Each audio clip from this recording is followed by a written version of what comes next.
So Apple just had their spring loaded events where they talked about a bunch of products, but they also talked about Apple Podcasts quite a bit. So we're going to kick things off right away and just start talking about all the new things that are coming to Apple Podcasts and how they impact you as a podcaster. So Albin, Kevin, you guys were invited to the private supervillain mastermind up in the volcano, if I'm channeling my Bond villains correctly.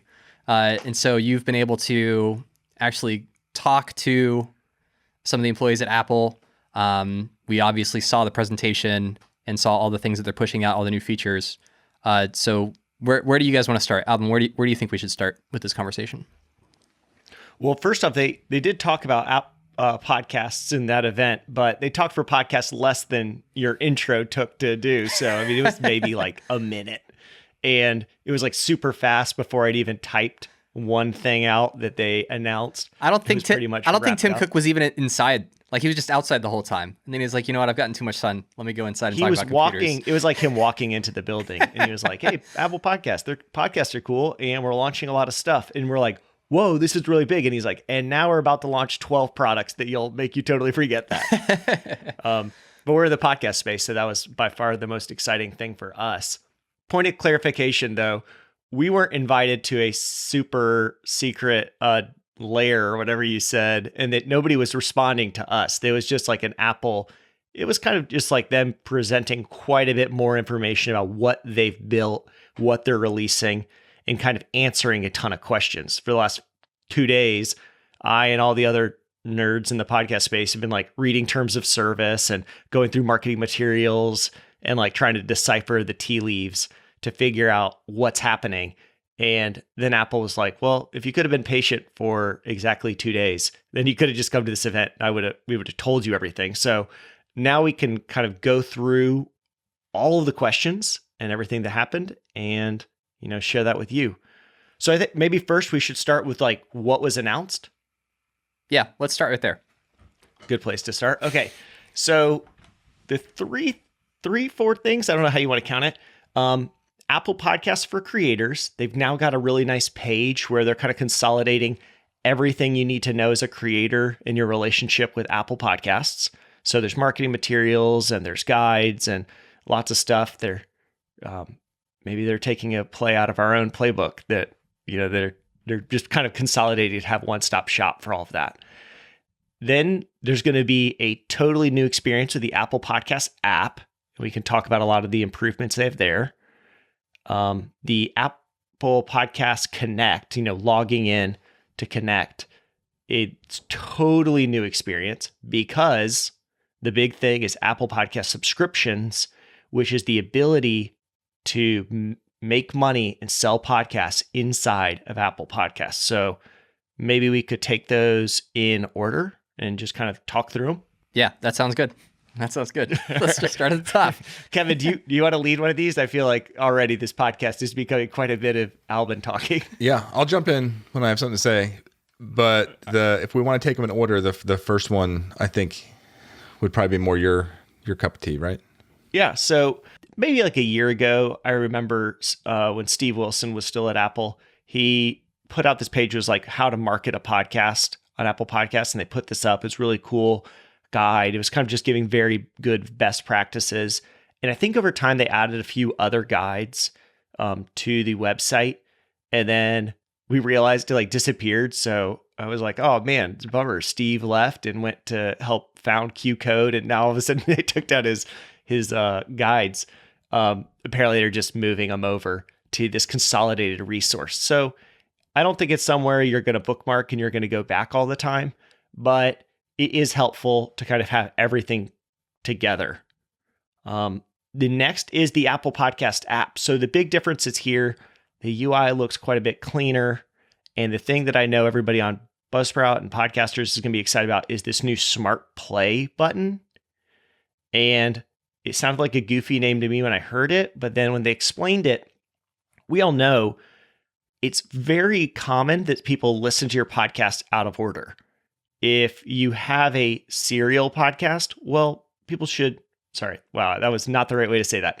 If you have a podcast where you just release every week and they're all kind of not connected, they're just interviews or something, people can listen to it at any time.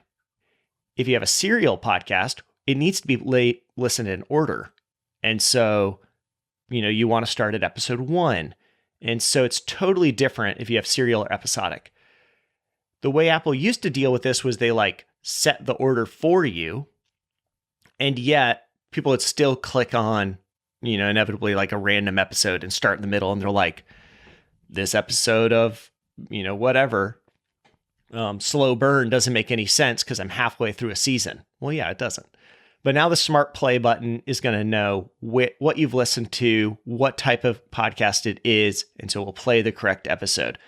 I think it's a kind of a smaller feature, but it's definitely welcomed addition. I think that's the big thing for the app. It looks like it's definitely much prettier, and there's a nicer homepage. We've got some different nomenclature. You now follow podcasts. You don't subscribe to them. Unless you do subscribe, that's something else. Unless you do subscribe, right. For free podcasts, you follow them, which we kind of knew that was coming. We talked about it quite a bit in previous episodes. And if you want to have a podcast on your phone, in case you don't have internet, we used to call that downloading. Now that's just saving the episode. It's like plussing. There's a plus symbol in the top right. Yeah, maybe bookmark.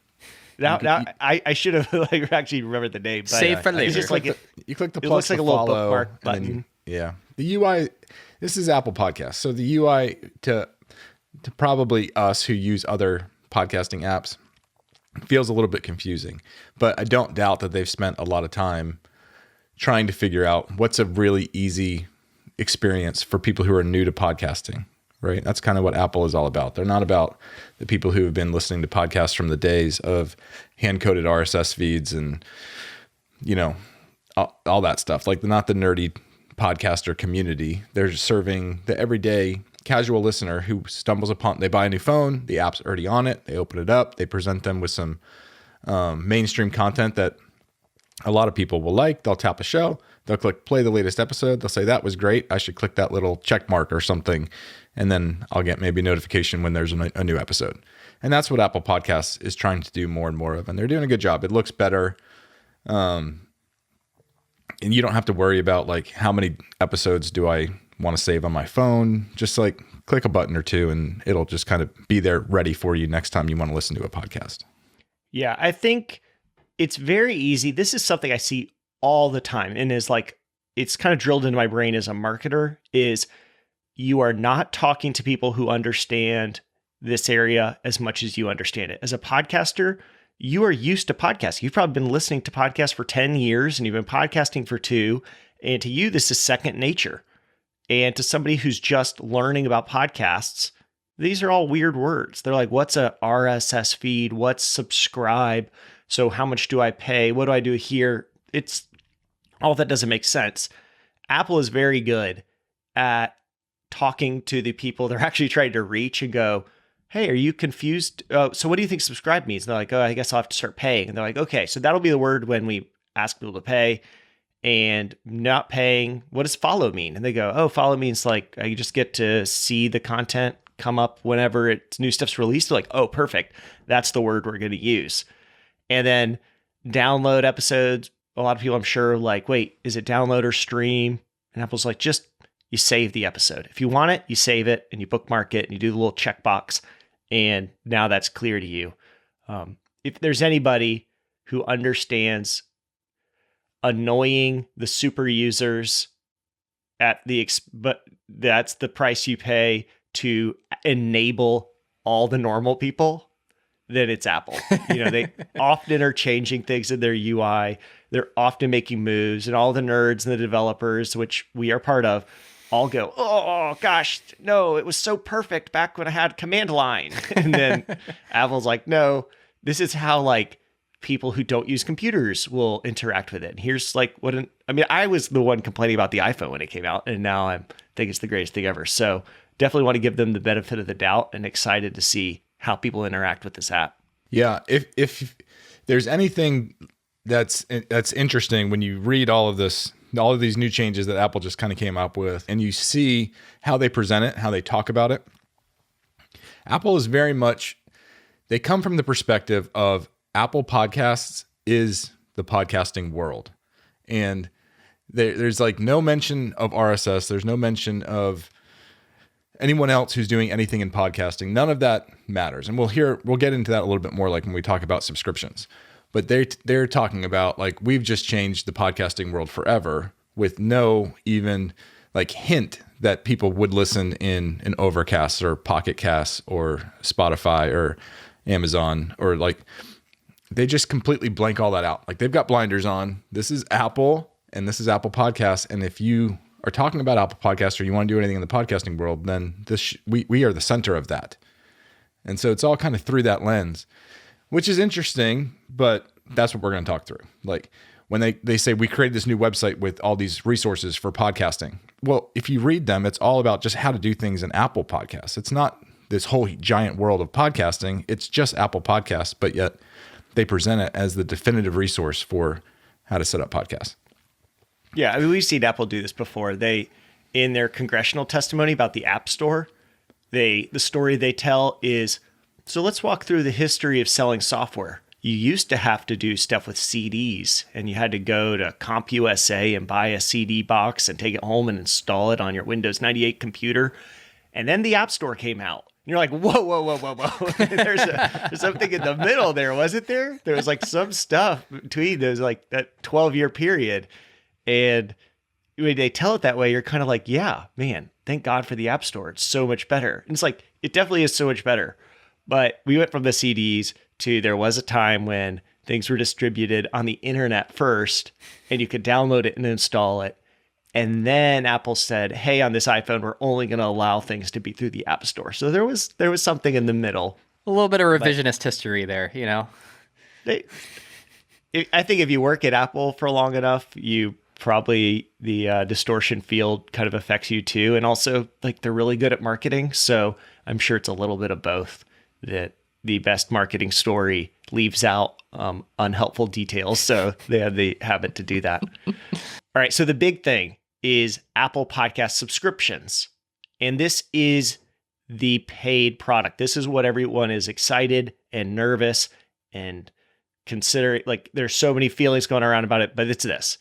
It's the ability to, inside of Apple Podcasts, a listener can subscribe to a show.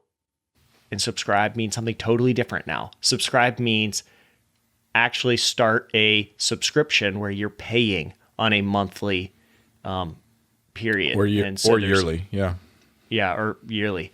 And we've got free podcasts. We've got freemium podcasts, which are kind of a mix, and then paid podcasts. So, Kevin, you want to talk a little bit about like what's the difference between those three tiers? Yeah. I mean, free is what has existed in the podcasting world forever.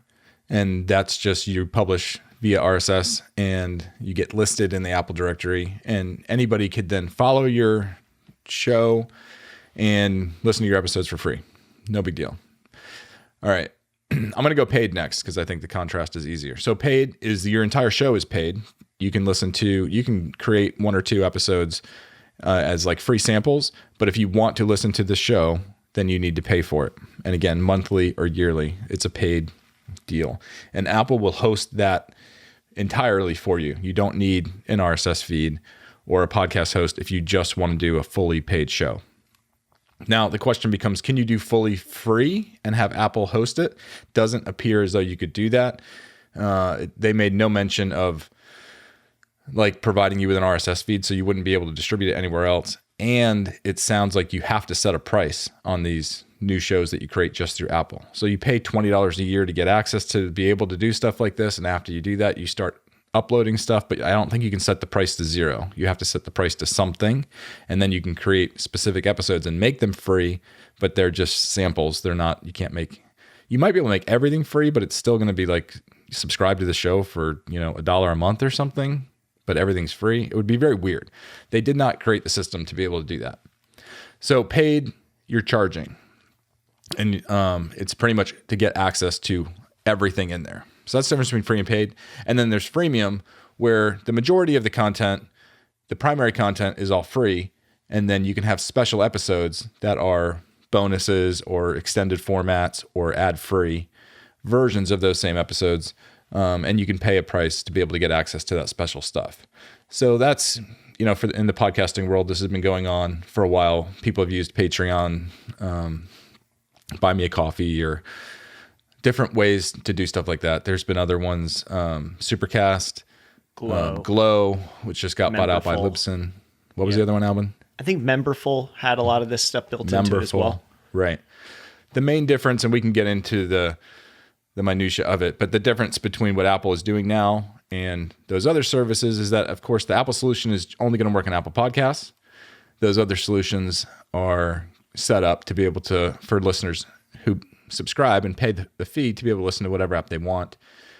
But on the flip side, the other side of that coin is it's super easy. If you are listening in Apple Podcasts, you're probably going to tap a button. It's going to Face ID you and, use your credit card. It's already on file, and they manage it like really quick. You don't have to figure out how to add this new private feed to my podcast player of choice.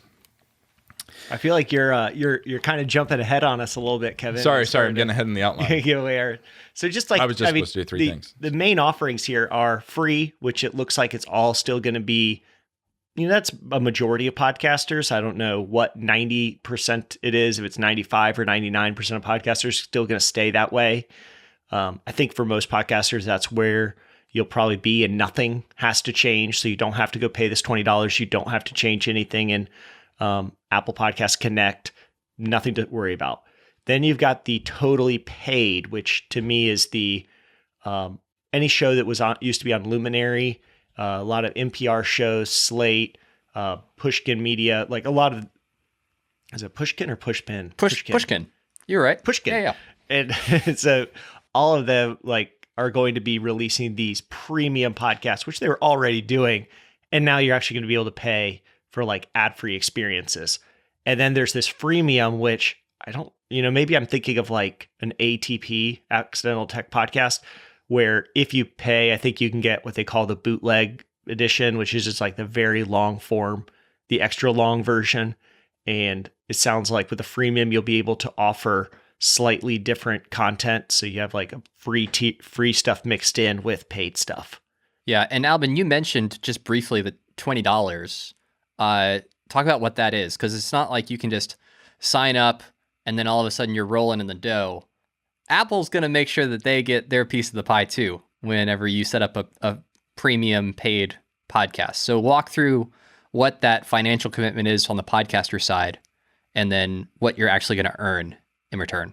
So super fans of the show would know that Buzzsprout is actually part of a larger company. It's still only the 20 of us, but it's called Higher Pixels. And one of our other products called Tick, we have an app in the App Store. And so we have a little experience with how Apple works in the App Store. And what they do is they charge you a developer fee, which is, gets you access to the App Store. And then if you sell an app, which you don't have to, but if you do, Apple takes a 30% cut of the app sale. And if you have one of these apps that's on a recurring basis where people pay you every month or every year, they take 30% for the first year. And then the second year, that drops down to 15%. And there's some other slightly different things, but that's pretty much the gist of it. And in return, you obviously get distribution through the App Store, and they process the credit cards, and they kind of handle chargebacks and complaints and all of that. So that's how it works in the App Store. And it's pretty much exactly the same, it looks like, in with an Apple Podcast subscription. And whenever there's been any ambiguity about how they're going to run it, I'm assuming it's going to be very similar to the App Store. It's $20 versus, I think the App Store is $80 to get access. It's $20 to get access. Yeah. Oh, it's up to $99. Apple's fleecing us now.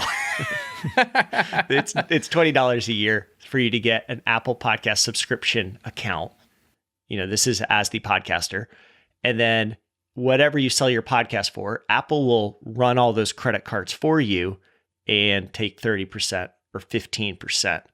And so you go into the show, you go in and you can either kind of start your podcast off of an RSS feed like you have through Buzzsprout. And I imagine if you do it that way, then you're able to start layering stuff on top of it. That's more for like a freemium. You take your Buzzsprout account and then you say, but in Apple Podcasts, I want to have these bonus episodes. And so I'm adding those in as well. So if anyone listened on like Spotify, they'd see the 10 free episodes, but if they looked in Apple Podcasts, they'd see the 10 free, but maybe like 3 other paid ones that people could click on and pay you a little money, and they would get those as well. So and then you also have the ability to have a totally Apple-centric podcast, which would be that paid version where you're uploading everything to Apple. You disregard a podcast host like Buzzsprout. Instead, you just work only with Apple. But there's definitely some pluses and minuses. The big minus being, I don't know if any of us would have a job anymore. Yeah, well, it seems like that is built exclusively for the big name shows, right? Like, and I think this was a really smart move by Apple because like Luminary went out and created a whole bunch of exclusive content for Luminary. They found the talent, they got the shows put all together, they got contracts in place, all this kind of stuff. But Luminary had this huge uphill battle of nobody knows about us and nobody has our app on their phone and we're not selling enough content. And so they've kind of been floundering around for the past couple of years. Now what Apple has done by releasing this technology is they said, hey, you've done all that work. You can go out of business or you can sell it in our store. We have lots of customers in our store. And so the big demo that they keep showing in every screenshot that they put out there are all these Luminary shows, which all of a sudden Apple overnight goes from having I think they had a couple of shows of exclusive content. Now they have a whole catalog of exclusive content just on Apple Podcasts because they've included Luminary. And it sounds like they're doing deals with NPR and other big things. So yeah, I don't know how big like just the paid thing is going to be for independent podcasters, because if you don't have a following and you just see a show you've never heard of before, it might be hard to convince people to buy. But if you have a following of your show and people just want to get bonus content or ad-free content or just support the show, like they don't even really care if you strip the ads or not, they just want a way to send you a couple dollars a month because they love what you're doing, they want to support you, then that freemium model is great for the independent shows. I love like you bring up Luminary because Luminary, from all accounts, was able to create some really good podcasts, like the actual podcasts that they were helping produce, and they'd found talent and they put these shows together. Like those were actually doing really well and people enjoyed them, people that are listening. But when the millions of people who listen to podcasts listen in a particular way, they have Apple Podcasts, they have Spotify, they have Overcast, they have any number of apps.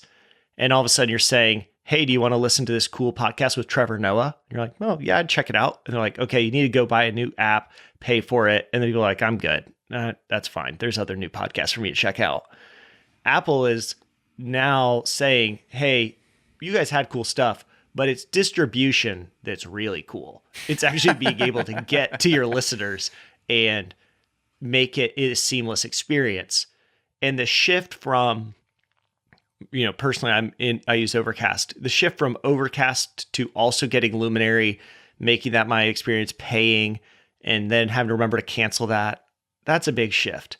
But if I'm like, oh, there's a bunch of shows in Apple Podcasts, and just looking at that demo that Kevin and I looked at, I was like, I'd check out a few of those shows. Those sound good. And in doing that, I was like, well, I've already got Apple Podcasts on my phone. Just open it. And like maybe I run 2 apps. Maybe I do go Apple Podcast centric and I subscribe there. That shift in my mind was pretty easy to make. And I'm like, I guarantee, we see it like 24% or whatever, 20% of people use Apple Podcasts anyway. It's going to be so easy for people just to be like, oh, I'll test this out. I'll do the 7-day free trial. I'll download the free episode. Yeah, I'll pay for this. I'm happy to take care of the creator to the tune of $3 a month so that they can keep doing what they love. Yeah, well, and Apple's really positioning this for the people that didn't even know that Luminary existed, right? Yeah, right. Exactly. They're now going to be able to say, look at this really awesome partner that we brought into Apple Podcasts for you. We're so generous. All you have to do is pay $5 a month and you can get all this great content. And it's like, oh, I didn't even know that existed before. But now, because every time I open my iPhone to listen to a podcast, it's there in the browse feature. Sure, I'll go check some of those out. I mean, I've already noticed in the App Store, like even in the previous version of Apple Podcasts, the one that hasn't been updated to include all these new features, them pushing shows that probably shouldn't be featured in like their browse featured section simply because there's a very strong Apple tie-in. Either it's an Apple exclusive or it's them partnering with another production house. And so Apple's going to be able to serve up the shows and the relationships that really suit their bottom line and the bottom line of those top podcast networks much more easily now with these new integrated features and payment plans and stuff like that. We talk about this all the time. Like, as far as all the big tech giants go, the one that I have the greatest affinity for is Apple. But don't forget, like, they are a massive platform. And just like Spotify and Facebook and Google, they have one person they're supposed to look out for the most. And that person is a company that's themselves. Like, they're looking out for their own platform first. And so they're going to be like, hey, this podcast does really well and it makes us 30% of the revenue. Boom, let's maybe give them a little bump in the rankings. And this podcast has actually some really objectionable content now that maybe was okay when it was free, but not if we're like allowing it to be paid. We're going to bump it. And like we see that happen when, what was the app? Parler started, like people started finding all this like horrific stuff on there. And Apple was like, listen, that's out of the App Store. Like, we're not dealing with that at all. And, so like they're looking out for them, which makes total sense. And so if you do end up working with Apple, like, or any platform, make sure you remember, like, this is a give and take relationship. And the minute that you make it too difficult on them, or they don't actually make money off of you, like, you're deprioritized for sure. So to run through them quickly, there's a few other features that you'll see when you log in to Apple Podcast Connect. You can have multi-users so that you don't have to share your, iTunes login information with somebody so that they can actually work on the show with you. Definitely needed. There's going to be the ability for you to restrict it to certain geographies. You'll be able to see all of your Apple Podcast reviews and be able to filter them. One of the things they said in the demo was you can even filter to only see the 5-star reviews. And I'm like, why would anybody do anything else? I don't want to see all these 1-star reviews. Give me those 5-star reviews, baby. I need a little ego boost today. There's some new stats. One that really jumped out at me is engaged listeners, which is, I think if my memory is right, it's like if you listen to 40% of the episode or 20 minutes, you count as an engaged listener. And so it's this graph over time that Apple's making saying, hey, your engaged listeners have gone up. Well, how does that become valuable? Travis, how does it become valuable? It becomes valuable if you want to start offering some kind of paid content or freemium content. It's the stat we've wanted for years, that we're like, hey, I know people are downloading, but how much are they listening? How much are they engaged? And if I got half of those people to pay, what does monetization really look like for me? So it's, I think, going to be the key stat. You start out free, maybe you move freemium, and then you go, well, looks like based on this engaged listener stat that maybe premium is the way to go. So as you are considering moving, that'll help you. The one that I would love to talk about for a second is channels. So a channel is a grouping of shows. So you can have multiple podcast shows and combine them into channels. One of the things we learned is a podcast can only be on a single channel. And it looks like they can be different types. There can be some free ones and freemiums and premiums all mixed together. And it looks like, Kevin, am I wrong in this? Like, you can pay for a single channel and get access to all the content inside of it. Yeah, that's what it looks like. They weren't super clear on that because the only pricing demo they did, like setting up pricing, was at the channel level. But they led you to believe that you could set pricing up on the individual show level as well. So I'm thinking you can just buy a show, but that show could also be part of a channel. And then you would assume the channel would be a little bit more expensive, but include a lot more stuff. But they didn't show it, but that's what it sounded like. So just like you can buy ESPN Plus and you can buy HBO, or you can just go to your local cable provider and get the whole package. It's all bundling economics. And so you can get you can spend a lot of money, but get a lot more. And for the super listeners, it's definitely a great way to go. Right. And so there's a lot of questions around this stuff. Like, makes me wonder, if I go to buy a show, but it's part of a channel, are they going to show me that, you could buy this show for, $3.99 a month, but you can get this whole channel for $5.99 a month. Wouldn't you just rather do that? Like, are they going to help creators with the upsell? And again, in the demo, the only podcasts that were listed under the account to be able to put into a channel were all the ones that were in that account.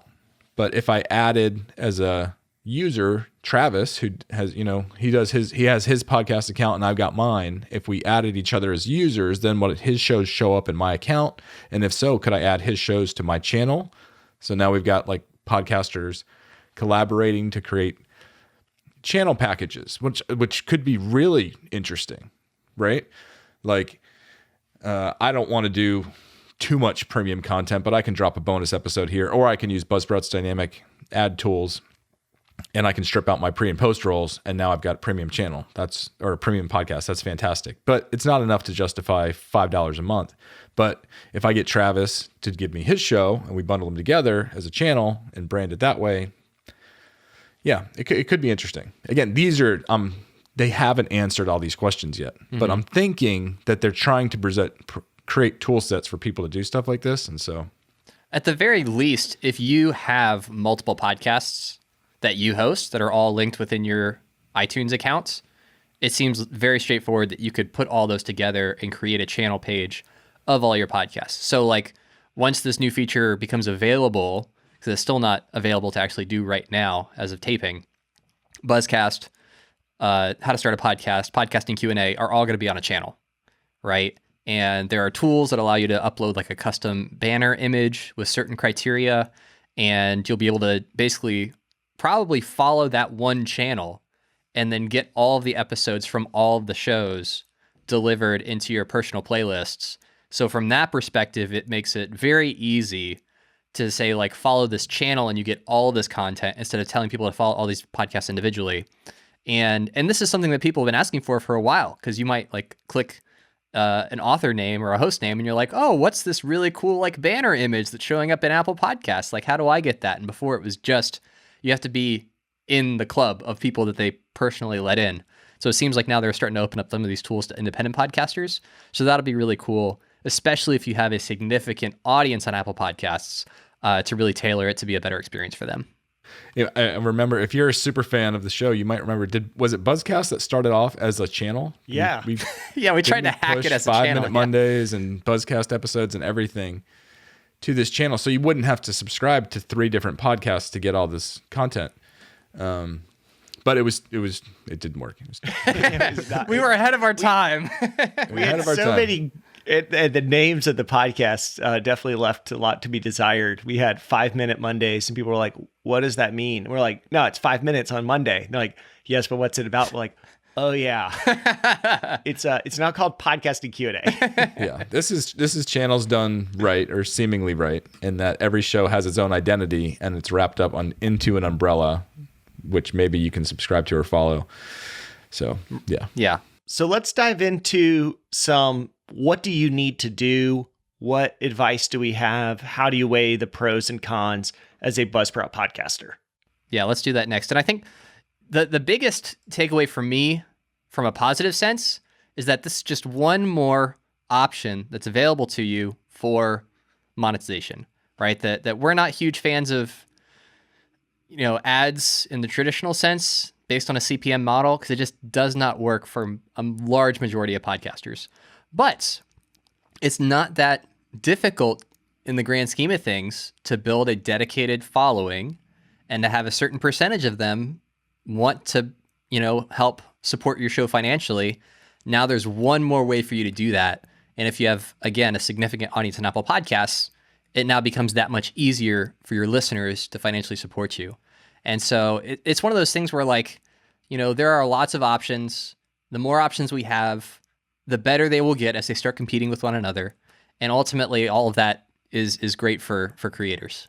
Yeah, I mean, we talk about this. I subscribe and pay for at least 3 podcasts because we don't want to live in a world where everybody is just only creating content out of the goodness of their heart or something. Like, if you really enjoy something and somebody is putting their time and effort into creating it, especially if it's niche content that's like really only applicable to a few thousand people, then please support them. Like, please support creators. If there's a YouTube channel you love, like, buy some merch from them and don't skip all the ads and actually like help them out. And if there's a podcast that has a Patreon or something, or maybe an Apple Podcast subscription, pay for it. Even if like the ads aren't super annoying to you, because you want to help, you want to make it profitable for people to create the content you love. And there's nothing worse than if you don't support a creator and then they disappear because they had a child and they need to go back to work full time. And you're like, oh, I could have been a part of like helping this, creator actually make it. And, reality, life hit them and now they have to go to a normal job. Let's support them. Let's let people, make money off of what they love, especially if we really enjoy it ourselves. Okay, so let's talk about what does this mean for Buzzsprout podcasters? You already have a show that you've been doing and you've been publishing it through Buzzsprout. It's in Apple Podcasts and all the other directories. What are the opportunities now with Apple Podcast subscriptions? So I think that the first thing is this is a direct competitor and in many ways a better version of what we've had through Supercast and Glow and Patreon and Memberful, these premium podcast feeds. There's ways in which it's worse, but on the whole, I think it's quite a bit better. So if any of those were attractive to you, I feel like this, really is something you should look at, really investigate, because it looks like there's going to be a lot of, benefits to it being run by Apple. You should at least consider doing this in addition to that. So like the benefits of Patreon and Glow and Supercast is that they will hit all the platforms, but it's a little bit more difficult to go ahead and get your listener once they paid you. It's a little bit more difficult for them to pay you. And then once they have, it's more difficult for them to actually get their show into their player of choice. So at least for your whatever percentage of your premium listener is listening in Apple Podcasts, at least add this option as well, because then it's just, one tap, Face ID, and they've got your premium feed. Yeah, that's a good point. If you're already doing a Supercast and you've already got a bunch of people on there, then you don't want to like just shut that down, try to migrate it all over to Apple and then be totally beholden to this platform. But definitely the thing you want to do is say, hey, for anybody who's actually already in Apple Podcasts, yeah, I'm going to just I'm going to start uploading there as well. And the benefit is everybody who this ease of use factor, which is next level, they're going to be subscribing to my show and starting to send me some money. So go ahead and do it. And if it catches on, which I think it will, then you're going to have two income streams rather than one.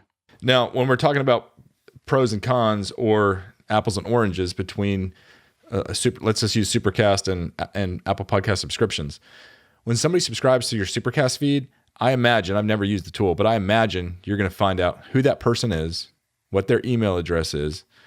You're going to be able to control your audience, like own your audience and have a direct connection with them. If you want to send everybody who subscribes to your podcast through Supercast an email, I'm sure they provide you a way to do that.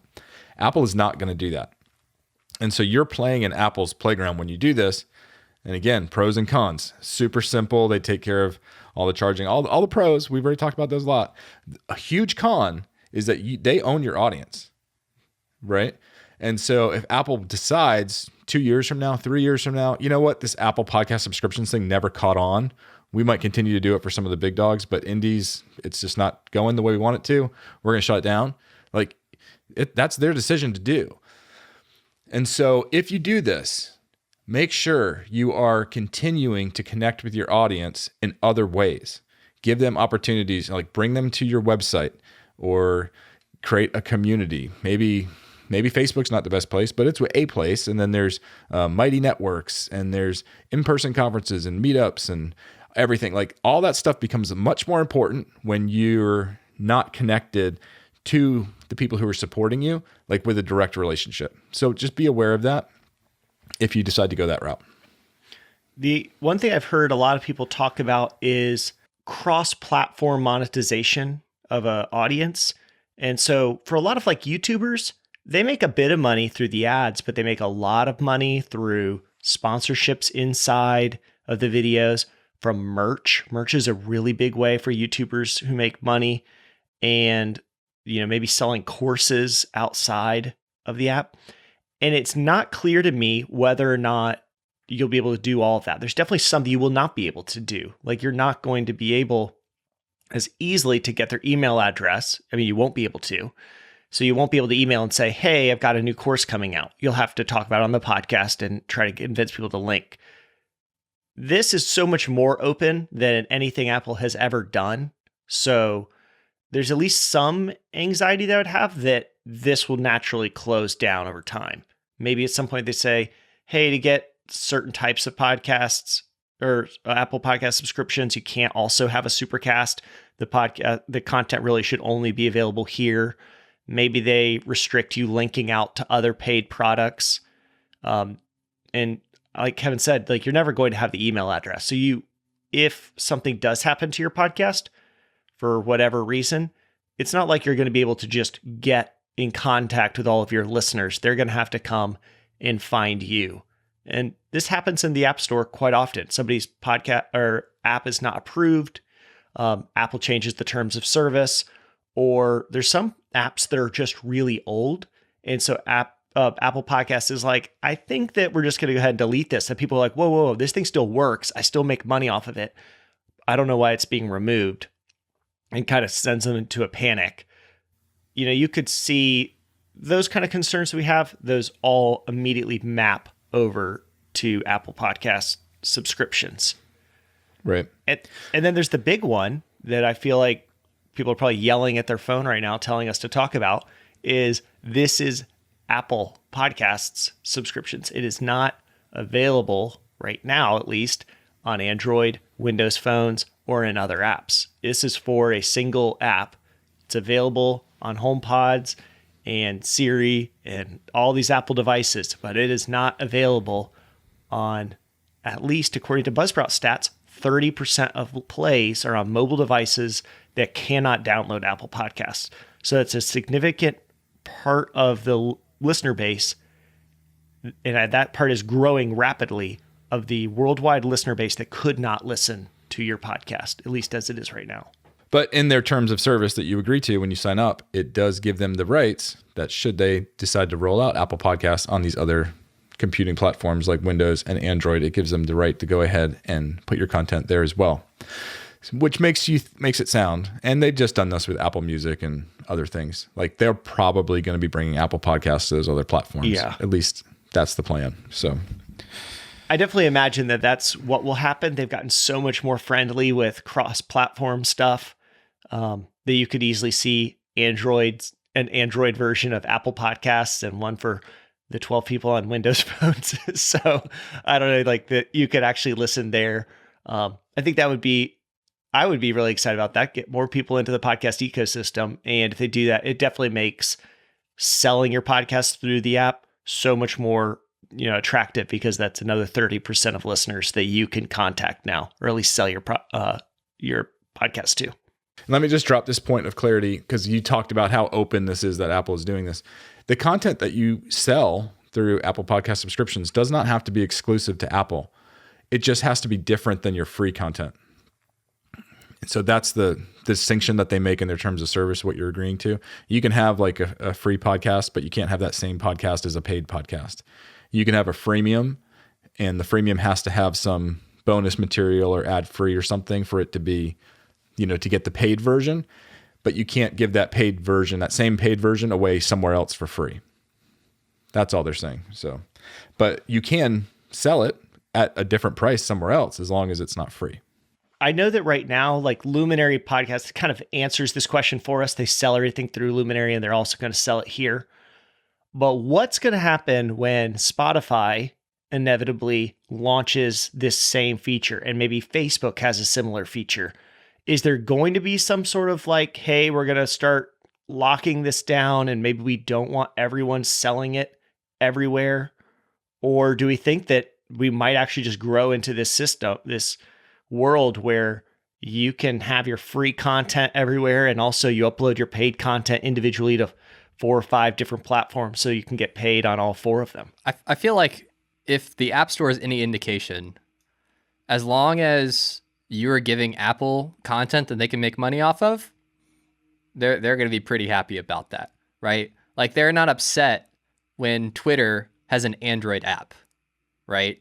It's like, hey, as long as you're in our App Store and you're helping sell iPhones, we're cool with that.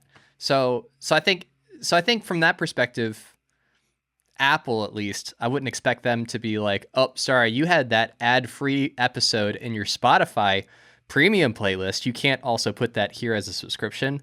I think the big thing is just going to be, as all of these individual apps start rolling out features like this, you as a creator are going to have to figure out which ones do you want to take advantage of based on how your audience listens to your show, because it could potentially like really increase your workload quite a bit.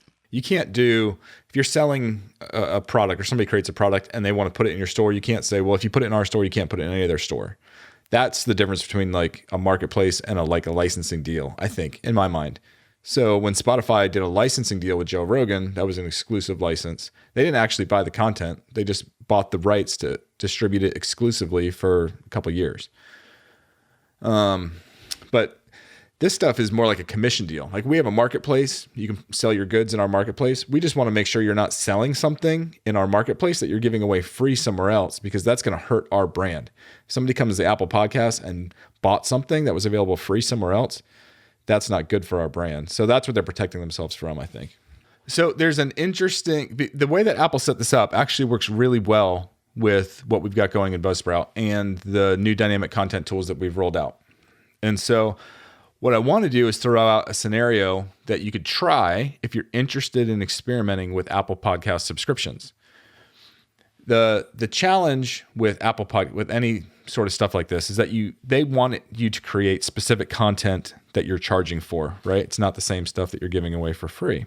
So the challenge is that it's the same amount of work, whether you have no subscribers day one or you have thousands of subscribers after a couple of years and you're making money. Like you're doing the same amount of work to create this additional content. But if you take advantage of the dynamic content tools that are available in Buzzsprout, here's a cool workflow that might work for you if you want to try this out. Instead of, if you upload a WAV file already to Buzzsprout, you're good to go. If you upload an MP3, like stop that. Go to WAV, because Apple Podcasts will take a WAV file and Buzzsprout will take a WAV file. All right. Don't put any of your ads or sponsor reads or anything baked into the file. Just use the dynamic content tools to set those as pre-rolls or post-rolls, maybe someday in the future, a mid-roll. Just teaser. Put those... I said maybe in the future. But upload that original file to Buzzsprout, upload that same original WAV file to Apple as a premium offering. And now you've got a freemium podcast that's using Apple Podcast subscriptions. So it's very little extra work if you're using the dynamic content tools within Buzzsprout that are available to everybody on every plan.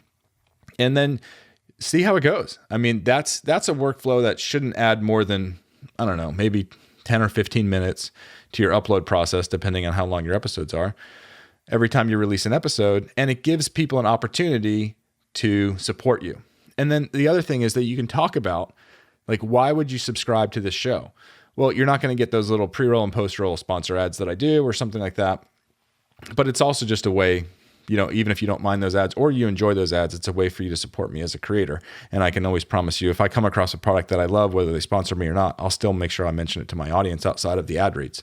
So you're not going to miss out on anything, and it will help me be able to keep producing the content that you're enjoying. Your pre-roll could be, hey, why don't you subscribe to Apple Podcasts? So when people actually subscribe to the paid feed, they don't hear anymore. Please, support the show, because they already are. That's in your dynamic content on Buzzsprout saying, hey, if you're ready, help me out over here on Apple Podcasts and pay for the show. And now I can keep doing what I'm doing. And so I don't know. I'm not saying that this is the greatest thing ever. I actually really love what the Podcast Index and Podcasting 2.0 is doing with payments. I just feel like it's a bit far off before it becomes mainstream. Like, we've got to see a lot more third-party apps picking up on that. That model, to me, I think, hopefully is where we ultimately get to in podcasts, which is They call it value for value, which is if you like the show, just give us a little bit of money. It doesn't need to be a lot. That helps us keep the show ad free. And I would love that because it's more open than what Apple is doing. But at the same time, between now and maybe then, creators need to get they need to get supported for the great work that they're doing. And Apple Podcast subscriptions might be a way to start getting some of that. So if you want to experiment with it, Buzzsprout should make it super easy to be able to do that. And yeah, hope it works. And if it does work, we'd love to hear about it. So you can start uploading stuff now, but we're about to tell you why we don't think you should do that at all. And all of this will really start dropping in May. So Travis, why should you not do anything about this right now? Well, for a couple of reasons. One, if you're lucky enough to be one of the select few that actually, when you go to claim your podcast or re-register your account in the new Podcast Connect, if you get past the loading screen, Apple starts messing with a lot of stuff with your podcast. Some people have found that their podcast is completely removed on Apple Podcasts and every third-party app that uses Apple Podcasts to load their directories in their apps. They're changing settings, like categories within your podcast. Certain episodes are missing or unplayable in apps. And so there's just a lot of things that Apple is still working through in the migration from the beta Podcast Connect to now the one that they've rolled out with this new Apple Podcast update with all these new features.